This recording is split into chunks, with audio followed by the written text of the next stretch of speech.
La tercera temporada de Radio SPM ya está aquí. Únete a nuestra comunidad donde compartimos la pasión por la salud pública con personas expertas, docentes, investigadores e investigadoras en el campo salubrista. Descubre historias, celebra logros, conoce proyectos y adquiere nuevos conocimientos. Súmate a través de nuestras plataformas Facebook Live, YouTube y Spotify. Ya comenzamos.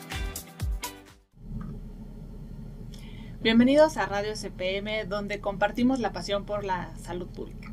Y cómo no compartir la pasión por la salud pública con nuestro invitado de honor que tenemos, el doctor Julio Frey-Marc. ¿Cómo está, doctor? Muchas gracias por aceptar esta invitación nuevamente. Al contrario, el agradecido soy yo. Para mí es siempre una increíble satisfacción venir al Instituto Nacional de Salud Pública, a la Escuela de Salud Pública de México. Así es que muchas gracias por la invitación. Bueno, pues nosotros nos sentimos muy honrados realmente. Y justamente hoy, hace un año aproximadamente, tuvimos nuestra primera entrevista donde nos hablaba de los sistemas de salud y toda esta parte técnica que usted conoce muy bien. Pero este año queremos conocer más a la persona, más al doctor Julio Frey. ¿Quién es el doctor Julio Frey? Que justamente es nombrado este año como presidente de la Universidad de California, Los Ángeles. Y quiero empezar como de atrás para adelante. ¿Cómo se siente hoy el tener este nombramiento, doctor?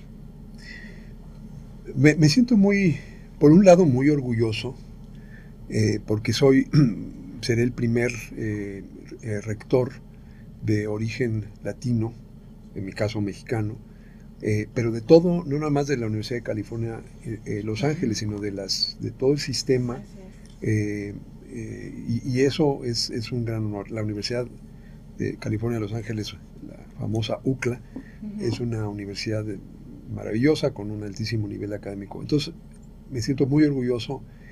Al mismo tiempo me siento muy agradecido porque yo no llego a este punto en mi vida profesional por méritos propios. Llego porque muchísima gente a lo largo del camino me ha ayudado. Muchísimas instituciones me dieron oportunidades de desarrollarme profesionalmente, y la primera fue el Instituto Nacional de Salud Pública. Cuando yo terminé mi doctorado en la Universidad de Michigan y regresé a México, era secretario de Salud del doctor Guillermo Soberón. Era un momento muy crítico de la salud en México. Había habido una gran crisis económica el año previo. Había necesidad de una reforma de salud, y el doctor Soberón tuvo la visión de que para hacer una reforma de salud había que tener una base de investigación. Y teniendo yo literalmente de 31 años, me dio la oportunidad de diseñar primero el original Centro de Investigaciones en Salud Pública, y luego en después de los sismos del 85, en 1985, el proyecto que eventualmente dio lugar en enero del 87 al Instituto Nacional de Salud Pública. Yo todavía era una persona muy joven, aunque no lo crean, y esa fue una oportunidad, y eso lanzó mi carrera. Entonces llego a este último nombramiento con una deuda de gratitud.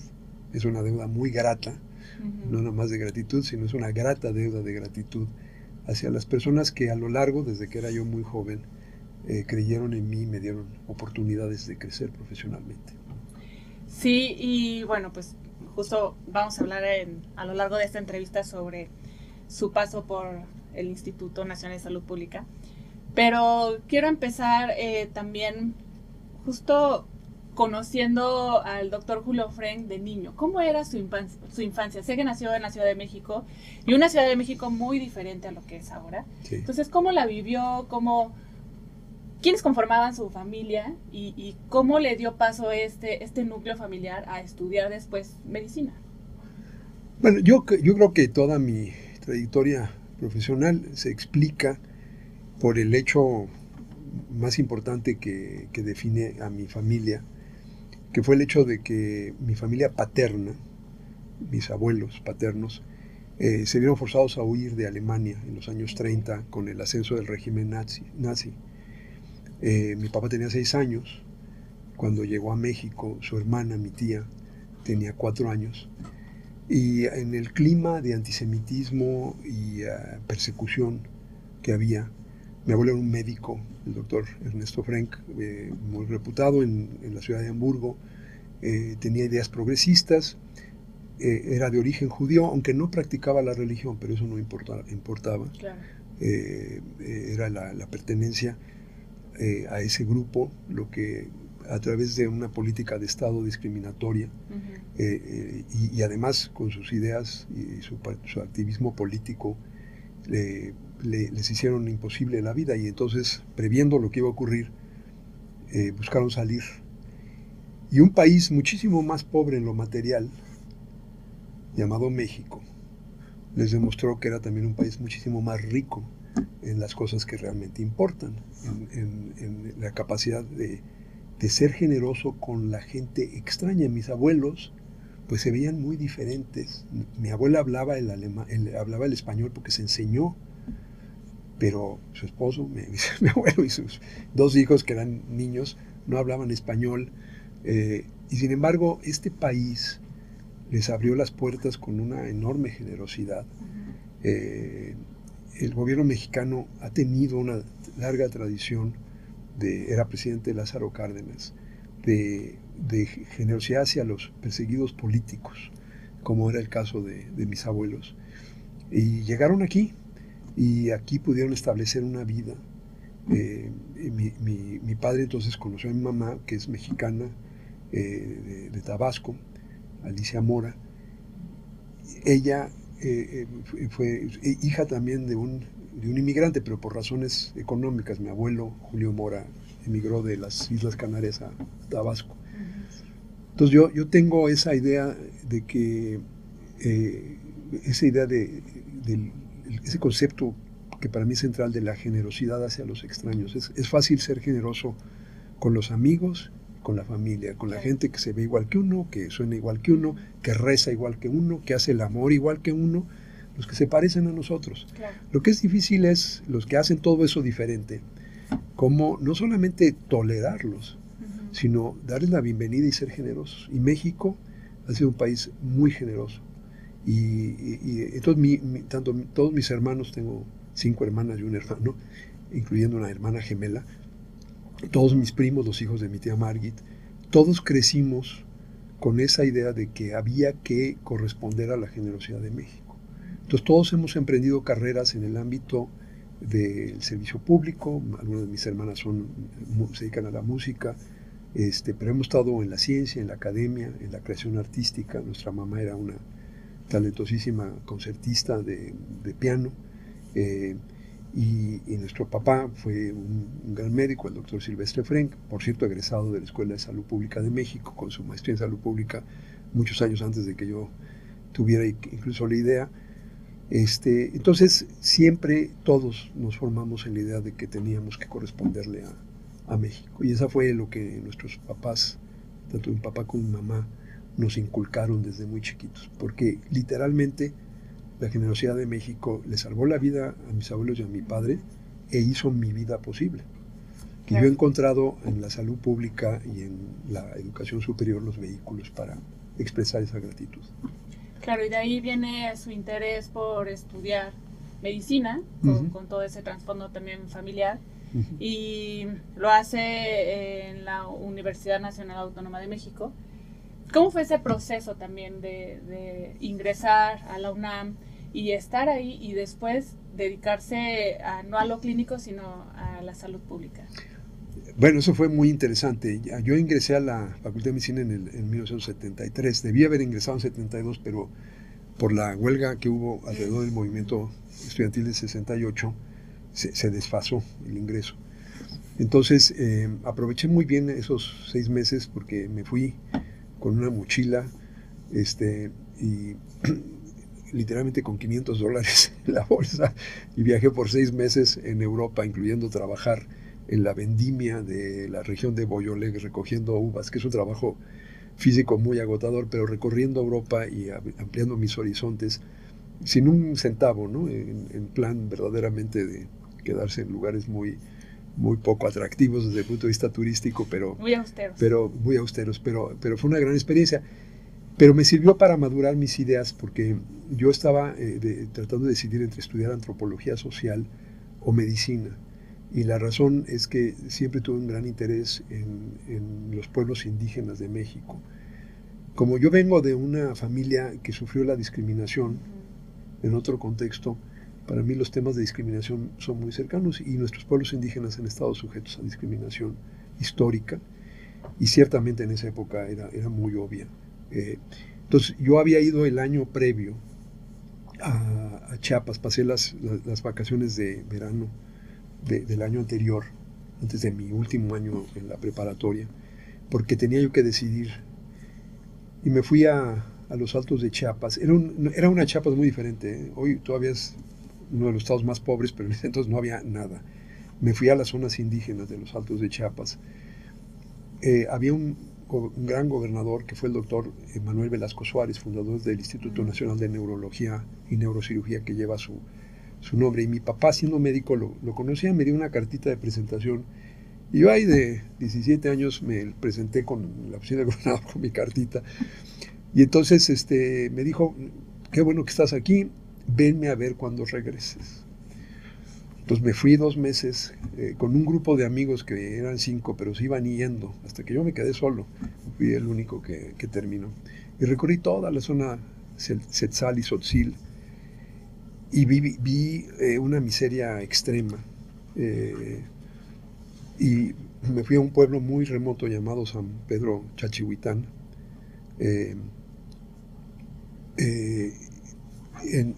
para ver, había un antropólogo alemán que estaba ahí haciendo estudios. Quería ver qué hacían los antropólogos. Y en un episodio muy dramático de pobreza ahí que experimenté, ahí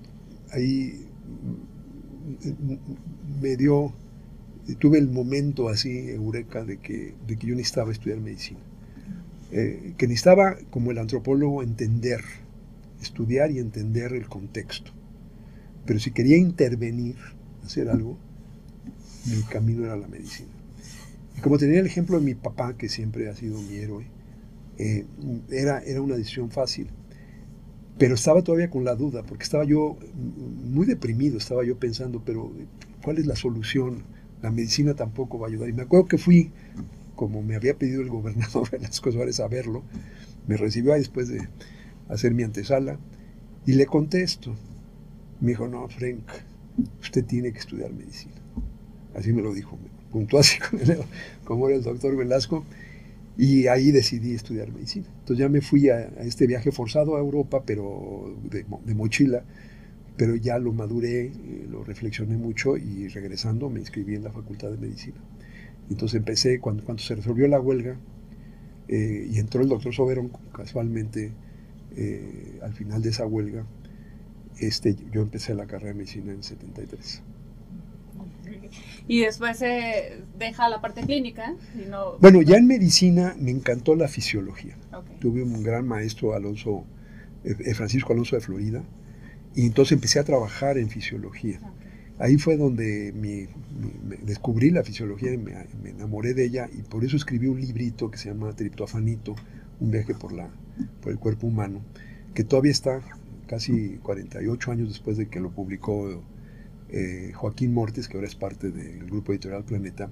Se sigue vendiendo. Es una novela para niños ilustrada que explica la fisiología, el funcionamiento del cuerpo humano, porque yo dije, ¿cómo es posible que haya yo tenido que esperar a entrar a la carrera de medicina para entender cómo funciona mi cuerpo? Entonces, en un momento pensé que quizás haría fisiología e investigación básica. Pero el contacto constante también me encantaba la cardiología y la neurología, llegué a pensar en eso, pero el contacto constante con la desigualdad social en México me reafirmó y entonces entendí ya lo que era la salud pública. Y como yo era de los alumnos que tenían los promedios más altos, de hecho tuve el segundo más alto después de una doctora, mi gran amiga, que me ganó, pero me decían todos mis compañeros daban por hecho que yo iba a ir a una residencia. Y entonces dije, no, yo voy a ir a hacer salud pública. Me dijeron, porque en ese entonces estudiar salud pública no era lo que hacían los mejores estudiantes, sino los peores. O ese era el estereotipo. Yo no creo, de hecho, que eso era cierto ni siquiera entonces, pero ese era el estereotipo.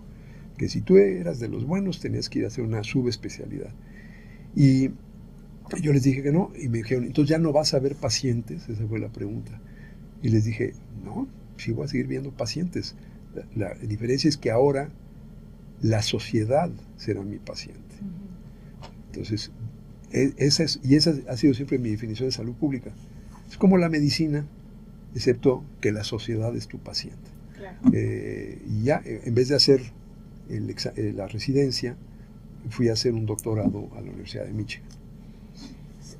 Y hace su posgrado en la Universidad de Michigan, confirma esta pasión por ser salubrista, y regresa al instituto, ya nos comentaba, con la oportunidad de ser el fundador y el primer director del Instituto Nacional de Salud Pública.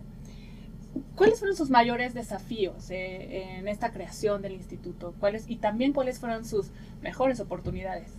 La mejor oportunidad fue el apoyo irrestricto que tuvimos del secretario de Salud. En 1985 hubo un sismo devastador de la Ciudad de México, como todos creo que lo sabemos, porque cada vez que hay los ensayos o simulacros es porque fue todo el movimiento que se creó después de eso. El sistema de salud quedó arruinado, fue de los más afectados en la Ciudad de México. Y ahí el CISP, que era una cosa, un centro chiquito, se creó con 12 plazas, incluyendo administrativas y de investigadores, en una casita en la calle de Mazatlán, en la Colonia Condesa. Allí empezamos con el CISP. Era como el brazo de investigación que le iba a ayudar al doctor Soberón a llevar a cabo la reforma que se había planteado. Pero ahí se nos puso a prueba. Y nosotros, desde el CISP, hicimos todo el plan de desarrollo, de reconstrucción, de la infraestructura hospitalaria de la Ciudad de México, que se había terminado. Se cayó el Centro Médico Nacional, se cayó el Hospital General, varias torres del Hospital General, incluyendo la torre de obstetricia, que fue terrible, ¿no? Fueron bebés y mamás que murieron ahí. Algunos sobrevivieron y son los niños que pues ahora tienen toda esa edad, ¿no? Pero hubo una gran devastación del sistema hospitalario, sobre todo los hospitales públicos. Entonces hicimos todo el plan para la reconstrucción, se hizo toda una serie, en vez de recrear unidades centralizadas en una zona de riesgo sísmico, una red de hospitales, los adiestramos, les dimos adiestramiento, los mandamos a algunos a estudiar a Estados Unidos en cuestiones de gerencia, y entonces ahí sobre todo la parte de gestión de servicios fue muy importante. Entonces estábamos en el CISP, el doctor Enrique Ruelas, él armó todo esto, el doctor José Luis Bobadilla, que en paz descanse, el doctor Jaime Sepúlveda, que estaba en la Secretaría, pero muy cercano apoyando el trabajo, y otros de los que fueron fundadores del CISP, y nos entregamos en cuerpo y alma al trabajo de la reconstrucción. Con esa validación del CISP se creó esta oportunidad, porque la idea siempre había sido crear un instituto. Todos los institutos nacionales de salud eran los institutos clínicos, desde el Hospital Infantil de México, que fue el primero, cardiología, nutrición, neurología, etc. Todos eran clínicos. Y yo le planteé al doctor Soberón que tenía que haber un instituto de salud pública para elevar académicamente a la salud pública al mismo nivel de los grandes institutos nacionales de salud. Y tuvimos el dilema, y fue una discusión de si se hacía un instituto y nos olvidábamos de la Escuela de Salud Pública. La Escuela de Salud Pública se había fundado en 1922, o sea, ya tenía muchos años, 60 años para esa época, más de 60 años. Y tomamos la decisión consciente de que había que integrarse con la Escuela de Salud Pública, no desplazar a la escuela. Y entonces el doctor Soberón, que venía de ser rector de la universidad, pues apreciaba el valor. Nombró en la escuela al doctor José Rodríguez Domínguez, que venía de la Facultad de Medicina de la UNAM, estaba de subsecretario el doctor José Laguna, que había sido director de la facultad.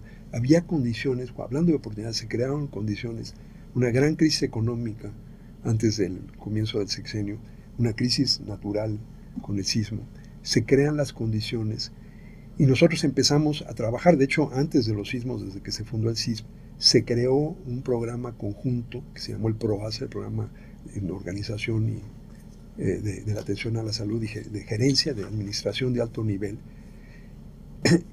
pero ya con la forma en que acreditamos nuestra utilidad social, nuestro servicio con la reconstrucción, se dio el paso para convencer al presidente en medio de una crisis económica brutal, porque el año después del sismo se cayeron los precios del petróleo.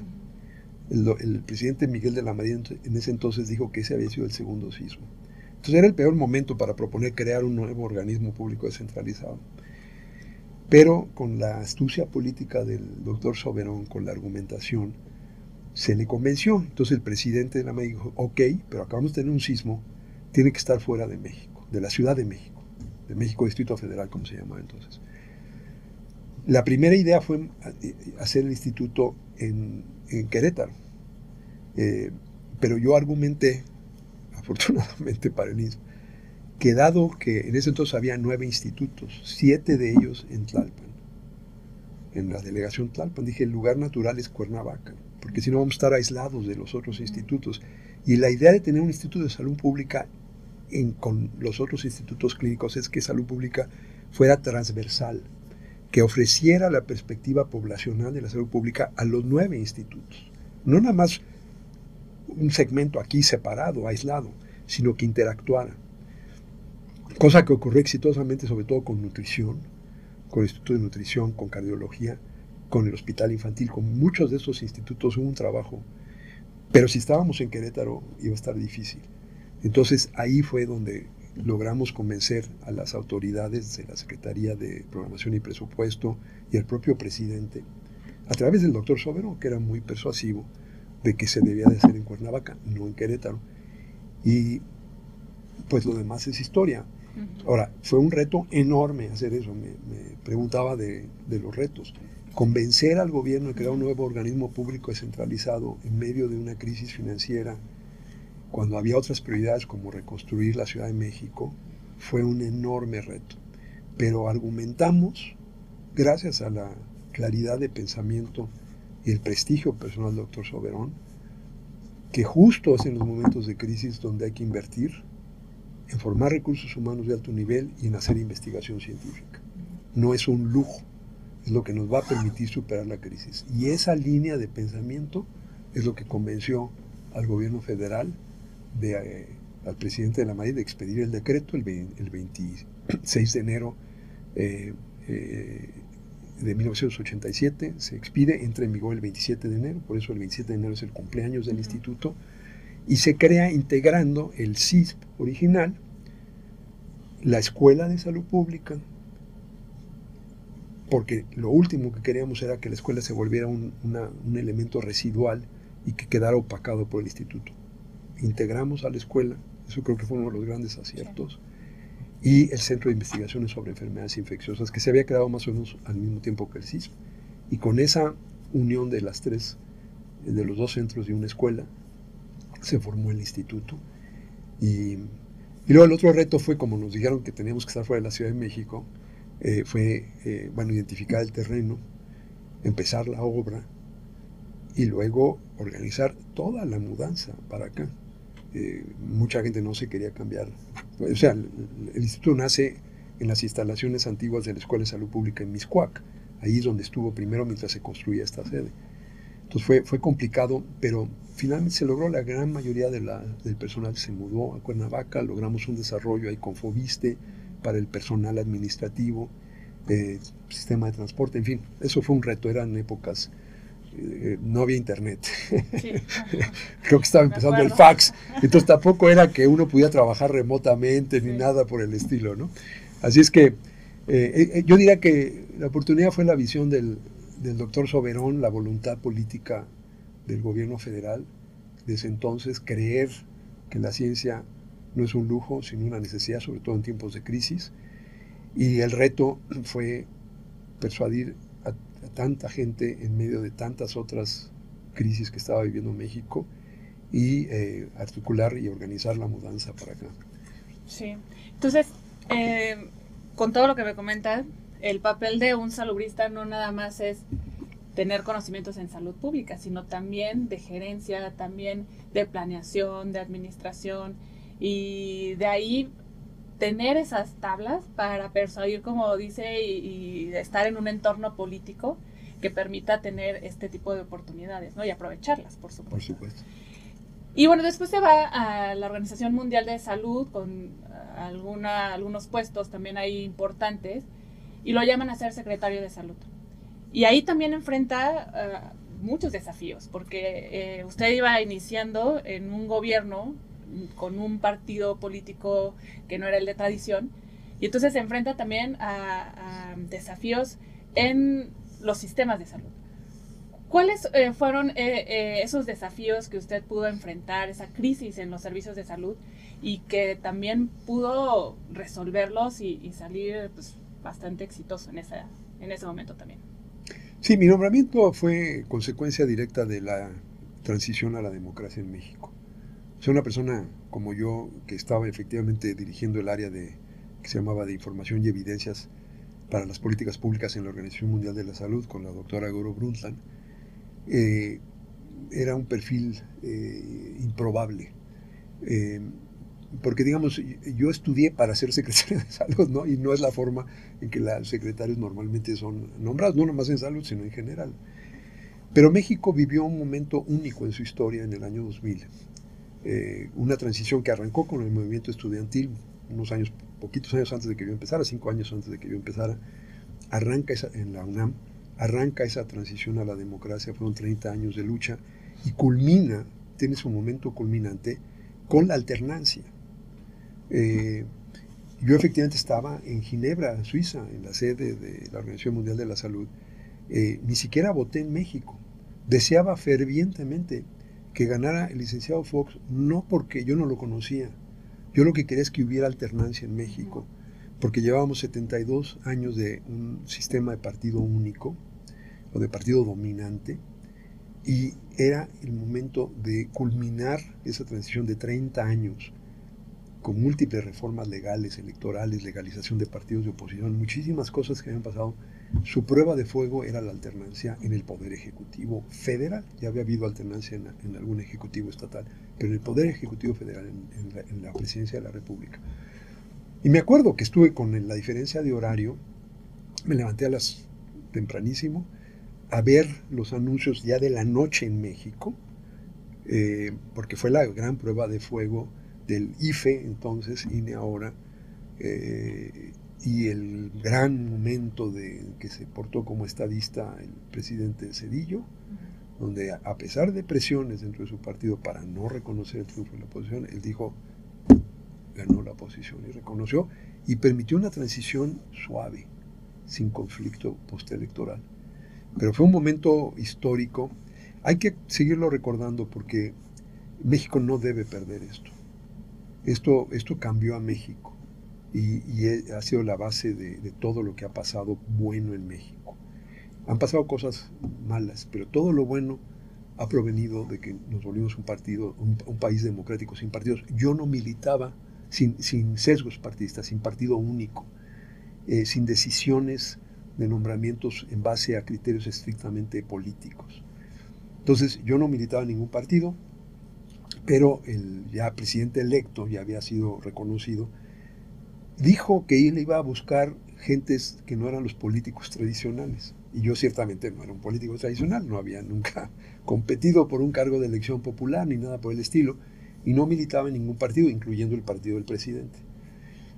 Entonces, ahí fue cuando fueron el trabajo de los cazatalentos que sin cobrar, a título honorífico, empezaron a explorar y a generar nombres.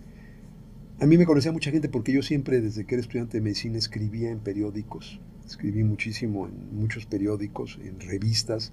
Soy fundador de la revista Nexos. Tengo un artículo en el número 1 de Nexos. Entonces, me conocían más allá del ámbito médico por mi trabajo más en el periodismo relacionado con temas de salud pública o de política pública. Y así fue como llegué. También aquí pues hay que ver la apertura. El presidente Fox estaba buscando rostros diferentes, caras diferentes, no sus cuates, no me conocía. Pero después de un análisis considero que yo tenía las características y la trayectoria. Yo había hecho muchas cosas en en la OMS, conocía todos los sistemas de salud del mundo. Y me acuerdo muy bien una conversación con él en el que cuando me llama y me dijo, fuera del secretario de Gobernación, yo fui el primero al que le habló, me dijo, porque tengo conciencia de que tienes que hacer una mudanza desde Ginebra. No le digas a nadie más que a tu esposa, pero quisiera que te vengas a México a ser secretario de Salud. Y le dije al presidente electo, a unos días de la toma de posición, es el mayor honor de mi vida, pero quiero tener la certeza de que si hay temas controvertidos de política pública, las decisiones se van a tomar sobre la base de las evidencias científicas. Se me quedó viendo. Me dijo, Julio, por eso es que te estoy invitando a ti. Y esa promesa se cumplió con toda la controversia de la anticoncepción de emergencia. Esa fue mi mayor reto político. Porque cuando hicimos, a través del proceso de revisión de las normas oficiales mexicanas, en la revisión de la norma oficial mexicana en materia de planificación familiar, se introdujo la necesidad de la anticoncepción de emergencia en base a evidencias científicas. Pero un segmento muy importante del partido del presidente, el segmento más conservador, junto con la Iglesia Católica, estaban muy alarmados. Y porque hubo mucha desinformación de que esto eran pastillas abortivas. No era eso. De hecho, la anticoncepción de emergencia, hay muchísima evidencia que reduce los abortos, porque reduce los embarazos no deseados. En fin, yo me dediqué a explicarle a todo el mundo, me reuní con todo el mundo, pero al final del día, sin entrar en muchos detalles, junto con Mauricio Ortiz escribimos un libro que se llama Camino y Destino. Ahí están todos los detalles, pero llegó un momento en que el secretario de Gobernación pues públicamente dijo que esto se iba a echar para atrás, y a mí cuando me entrevistaron los reporteros dije, no, esto no se va a echar para atrás, esta norma oficial ya se adoptó. Entonces no es fácil para el secretario de Salud pelearse de hecho nunca nos peleamos, pero tener un desacuerdo público con el secretario de Gobernación suele ser mucho más poderoso que el de Salud. Y yo fui con el presidente y le dije, mire, señor presidente, le agradezco esto, yo no vine aquí a crearle problemas en su gabinete. Estoy dispuesto a presentar mi renuncia si usted me la pide de inmediato. Me dijo, no te pido eso, lo que te pido es que te sientes con cada grupo y les expliques. Y así lo hice, con todos los grupos que se oponían. Y al final, el presidente, que fue el árbitro final de la disputa con el secretario de Gobernación, dijo, se queda la norma. O sea, sí cumplió la promesa. Pero esa fue, en términos políticos, el reto más agudo de mi gestión, porque pues lo normal es que el que se hubiera ido era el secretario de Salud. Claro. Y yo fui el que me quedé, y me quedé hasta el final del sexenio. Y ha sido entonces ese un desafío bastante amplio, yo creo que también muy trascendente, ¿no? El resultado. Yo siempre decía, yo sabía que ser secretario de Estado el trabajo político es la esencia, pero yo siempre decía, yo soy un profesionista de la salud en un puesto político, no un profesional de la política en un puesto de salud. Entonces, si mi identidad primaria es como profesionista de la salud, en una posición política, por supuesto, yo tenía una clara, un límite. Claro. Si las políticas iban en contra de lo que mi ética profesional dictaba, que era tomar decisiones en base a evidencias, yo hubiera renunciado. No hubo necesidad, porque el presidente de la República cumplió su promesa. Por eso fue mi pregunta, o mi petición, de tener certeza de que iba a ser en base a evidencias, y sí cumplió, debo decir, para que quede constancia. Como poca gente estuvo presente en esas conversaciones, pero esa fue la historia. Muy bien, pues, y con toda esta experiencia ya política y conocimiento vasto que usted ya tenía, se va a Estados Unidos, una vez concluido el sexenio, a la Fundación Bill y Melinda Gates. Sí. Y también ahí hace grandes aportaciones. Y todo este conocimiento que usted ya tenía y experiencia política, es que lo llevan también en 2015 a la Universidad de Miami. ¿Cómo fue esta transición? ¿Qué es lo que a usted lo lleva a esta posición muy importante en una universidad privada de Estados Unidos? Bueno, la gente dice, bueno, qué carrera tan dispersa, ¿o no? No, hay un tema común. Yo siempre he creído en este principio que acabo de articular, que las políticas públicas deben estar basadas en evidencias. Uh-huh. Y a lo largo de mi carrera, en algunas fases de mi carrera, he estado en el lado de generar las evidencias. Así se fundó el Instituto Nacional de Salud Pública. El instituto nace en asociación con una reforma que estaba haciendo la Secretaría del doctor Soberón, encabezada por el doctor Soberón. Y desde un principio se dijo, vamos a generar las evidencias para que esa reforma se diseñe y sobre todo se evalúe en base a evidencias. Por eso, cuando se funda el instituto, el lema que organiza al instituto es la idea de combinar excelencia y pertinencia. Esas dos palabras están desde el documento con el que se fundó. Excelencia en el ámbito de la investigación y la educación, en buscar los más altos niveles de calidad académica en la investigación, y pertinencia, no pero, y. Las dos cosas se pueden hacer al mismo tiempo. Pertinencia quiere decir que una vez que hacemos investigación, activamente la traducimos los resultados en evidencias e interactuamos con los tomadores de decisiones para que esa evidencia sirva a la toma de decisiones. Entonces, desde el instituto, eso fue lo que empezamos a hacer aquí. Hacíamos, cada proyecto se hacía una síntesis ejecutiva y yo se la llevaba al doctor Soberón y la discutíamos.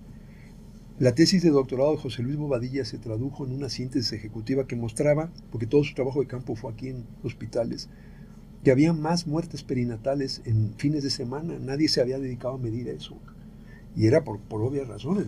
Los adjuntos no estaban los médicos de guardia, residentes, internos. Yo me acuerdo haberle llevado esa evidencia al doctor Soberón. Y en base a esa evidencia se cambiaron muchísimas prácticas. Bueno, ahí me tocó estar en el lado general de las evidencias. Cuando fui secretario, me beneficiaba yo de eso. Yo venía todos los viernes como secretario, o casi todos. Me venía aquí a Cuernavaca. Yo tenía todavía mi casa de Cuernavaca, porque desde que el instituto se vino para acá, yo me vine para acá. Pero cuando me regresé, y cuando me fui a Ginebra y eso, dejé mi casa. Y entonces yo venía todos los viernes aquí al instituto y hacíamos una mesa redonda los viernes en la tarde, en donde los investigadores del instituto me presentaban proyectos de investigación que ellos creían que tenían, o yo les pedía de antemano. Ahí estaba Jaime Sepúlveda primero, luego él se fue como coordinador de los institutos, siguió Mauricio Hernández. Me acuerdo que tuvimos decenas de sesiones y ahí la relación investigación-evidencia era al revés. O sea, yo estaba ya del otro lado de la mesa, literalmente, ya no generando la evidencia, llevándosela al secretario, sino yo como secretario viniendo al instituto a que me aportaran. Cuando me voy luego primero me fui como director de la Facultad de Salud Pública en Harvard y ahora como rector de Miami, que ya no soy, sino ahora voy a ser de la Universidad de California en Los Ángeles, es que estoy otra vez en el lado académico, pero mi marco ético sigue siendo lo mismo. Yo sigo insistiendo que una función de las universidades donde he estado, sea Harvard, sea la Universidad de Miami, ahora California en Los Ángeles, es generar evidencias para que informen la toma de decisiones. Y lo bonito de las evidencias es que son bienes públicos globales. O sea, yo nunca he dejado de trabajar por México, aunque no he estado aquí, aunque quisiera mucho regresar físicamente a México. La vida me llevó a que se abrieran esas oportunidades en Harvard y Miami y ahora Los Ángeles. En Los Ángeles casi me siento como que estoy en México, porque es la segunda ciudad con más mexicanos en el mundo después de la Ciudad de México. Pero esas evidencias son bienes públicos globales. Se tienen que adaptar al contexto. Pero tener esta idea de que la investigación, de que no hay un conflicto entre excelencia y pertinencia, de que la investigación de más alta calidad debe activamente traducirse en evidencias para la toma de decisiones, y que los que toman decisiones deben activamente buscar las evidencias para guiar. Ese es el principio que me ha guiado toda la vida, y es un principio, hablando de los saludistas, que creo que todos los saludistas debemos adoptar. A veces estaremos en el lado general de las evidencias, a veces estaremos en el lado de generarlas. Y no son nada más las políticas públicas nacionales, son las prácticas. La práctica de la salud pública, de la gerencia de servicios de salud, que para mí es parte integral de la salud pública, de los servicios de vigilancia epidemiológica o de salud ambiental, deben estar basadas. Es usar la investigación traducida en evidencias para guiar la práctica profesional de la salud pública y las políticas públicas en materia de salud. Y puede uno estar en un lado o en el otro, y a mí me ha tocado la fortuna de estar en los dos lados de esa ecuación. Y en ambos lados la idea es eso, o sea, buscar o generar esas evidencias científicas para la toma de decisiones, ¿no? De acuerdo al momento y el lugar donde esté. Y bueno, ya para ir finalizando, ir cerrando, a partir del 1 de enero de 2025, usted asume como director presidente en la Universidad de California, Los Ángeles. Y es un gran reto, porque estaba leyendo que es una universidad de más de 100 años, 105 años aproximadamente, con 48,000 alumnos y con 5,400 profesores. ¡Qué reto tan grande, doctor! Y bueno, con varias escuelas con diferentes especialidades.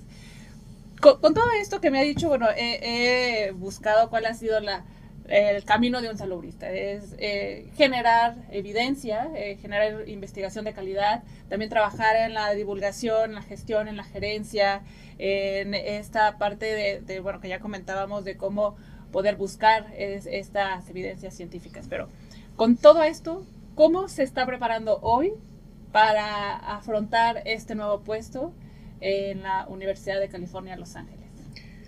Bueno, sí es una universidad grande, es una universidad pública, a diferencia de la Universidad de Miami, que es privada, pero las universidades privadas no tienen ánimo de lucro, entonces prácticamente son como si fueran públicas, porque se manejan con las mismas reglas, básicamente. Pero esta es pública, es más grande, es 2,5 veces más grande en términos del número de alumnos que la Universidad de Miami, es mucho más compleja. Es una gran universidad, tiene 18 premios Nobel, una aportación científica brutal en todo, desde las ciencias naturales, las ciencias sociales, las humanidades, tiene todo un elemento en el mundo de las artes.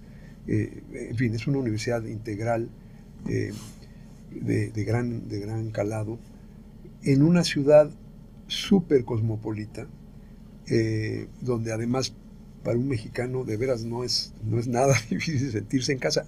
En todos lados se habla español, en todos lados hay gente de México, es la segunda población de mexicanos más grande, población urbana, fuera de la Ciudad de México, ¿no? Entonces, estoy muy entusiasmado y como lo he hecho en siempre, digo, mi viraje ya a la educación superior general, que fue cuando me fui a la Universidad de Miami, porque cuando fui director de la Facultad de Salud Pública en Harvard, de todas maneras todavía era salud pública. Ahí tuve que dar un brinco a empezar a entender campos fuera de la salud pública y sobre todo el gran campo de la educación superior en general. Y estoy aplicando las mismas reglas. ¿Cuál es la evidencia de qué funciona y qué no funciona? En la forma de entregarla, de conceptualizar y practicar la docencia. ¿Qué funciona mejor para que los alumnos aprendan? Hay que seguir usando evidencias. Hay una gran oportunidad de hacer grandes innovaciones en el ámbito educativo. Este instituto, la Escuela de Salud Pública, ha sido una institución innovadora en el ámbito educativo. Yo he admirado todo lo que se ha hecho en estos años desde que la escuela se integró al instituto. Ha sido realmente una institución innovadora. Creo que eso hay que generalizarlo, ese espíritu de innovación, a todos los campos. En investigación tenemos que movernos a investigación interdisciplinaria basada en problemas. Eso ha sido lo que el instituto ha hecho desde sus orígenes, porque hay evidencia de que esas innovaciones educativas y esas formas distintas de organizar el trabajo de investigación son mejores. Entonces, de alguna manera, sí es un espacio nuevo. Estoy intensamente estudiando, estoy yendo cada mes 10 días, pasándolo en Los Ángeles, empezando este mes de agosto hasta diciembre, que es cuando ya me voy a mudar para allá, para entender la institución. Cada institución tiene su vida, su historia, su cultura, y hay que entenderla. No puede uno llegar ahí y descender. Una cosa que me atrae muchísimo es la diversidad del cuerpo, tanto de estudiantes como de profesores. y en general de empleados de la universidad muy diversa. Obviamente una alta proporción de gente de origen latino, de la cual la mayoría son de origen mexicano, afroamericanos, gente de distintos gente de origen asiático, muchísima gente en la universidad.